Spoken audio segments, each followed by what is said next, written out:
Genesis account explains that of all life on earth, only humans were made in the image of God. Fittingly, only humans on earth are capable of reflecting God's creative drive, at times producing impressive works of music, art, and technology. Should it surprise us that God is far better at creating than we are? As to creating the woman by using a rib from the man, where is the difficulty in that? The footnote reads, interestingly, modern medical science has found that the rib has an unusual capacity to heal. Unlike other bones, it can grow back if its membrane of connective tissue is left intact. End of footnote. God could have used other means, but His manner of making the woman had beautiful significance. He wanted the man and the woman to marry and to form a close bond, as if they were one flesh. Is not the way man and woman can complement each other, forming a stable and mutually nourishing bond, powerful evidence of a wise and loving Creator? Furthermore, modern geneticists have acknowledged that all humans likely descended from only one male and one female. Really then, is the Genesis account far-fetched? 3. The tree of knowledge and the tree of life seem mythical. Actually, the Genesis account does not teach that these trees had any peculiar or supernatural powers of their own. Rather, they were actual trees that Jehovah invested with symbolic meaning. Do not humans do something similar at times? For instance, a judge may warn against the crime of acting in contempt of court. It is not the furniture, fixtures, and walls of the courtroom itself that the judge wants to protect from disrespect, but the system of justice that the court represents. Various monarchs, too, have used the scepter and the crown as symbols of their sovereign authority. What then did the two trees symbolize? Many complex theories have been put forward. The genuine answer, while simple, is quite profound. The tree of the knowledge of good and bad represented a privilege that is God's province alone, the right to determine what is good and what is bad. No wonder it was a crime to steal from that tree. The tree of life, on the other hand, represented a gift that only God can bestow, everlasting life. 4. A serpent that talks seems to belong to fairy tale lore.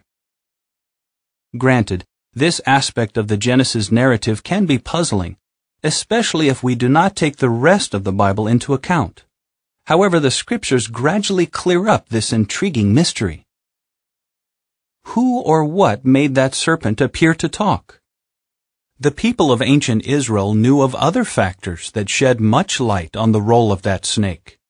For example, they knew that although animals do not talk, a spirit person can make an animal appear to speak. Moses also wrote the account about Balaam. God sent an angel to make Balaam's donkey talk like a man. Can other spirits, including those who are God's enemies, perform miracles? Moses had seen the magic-practicing priests of Egypt duplicate some of God's miracles, such as making a staff appear to turn into a snake. The power to perform feats like that could come only from God's enemies in the spirit realm. Evidently, Moses was also the inspired writer of the book of Job. That book taught much about God's chief enemy, Satan, who lyingly challenged the integrity of all of Jehovah's servants. Did the Israelites of old thus reason that Satan had manipulated the serpent in Eden, making it appear to talk and deceive Eve into breaking her integrity to God? It seems likely. Was Satan the force behind the serpent? Jesus later referred to Satan as a liar and the father of the lie. John 8:44. The father of the lie would be the author of the first lie ever told, would he not? The first lie is found in the serpent's words to Eve.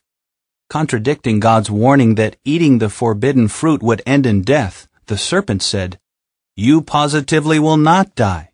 Genesis 3:4. Clearly, Jesus knew that Satan had manipulated the serpent. The revelation that Jesus gave to the Apostle John settles the matter, calling Satan the original serpent. Revelation 12:9. Is it really far-fetched to believe that a powerful spirit person could manipulate a serpent, making it appear to talk? Even humans, though far less powerful than spirits, can perform baffling tricks of ventriloquism and create convincing special effects. The most compelling evidence. Would you not agree that the skepticism about the Genesis account has little real basis? On the other hand, there is powerful evidence that the account is true history.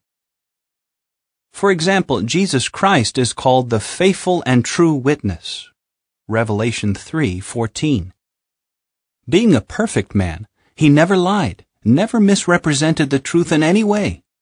What is more, he taught that he had existed long before his life as a man on earth. In fact, he had lived alongside his father, Jehovah, before the world was. John 17:5. So he was alive when life on earth began. What is the testimony of this most reliable of all witnesses? Jesus spoke of Adam and Eve as real people. He referred to their marriage when explaining Jehovah's standard of monogamy. If they never existed, and the garden in which they lived was a mere myth, then either Jesus was deceived or he was a liar. Neither conclusion is feasible. Jesus had been in heaven, watching as the tragedy unfolded in the garden. What evidence could be more convincing than that? In reality, disbelief in the Genesis account undermines faith in Jesus. Such disbelief also makes it impossible to understand some of the Bible's greatest themes and most reassuring promises. Let us see how that is so. End of article.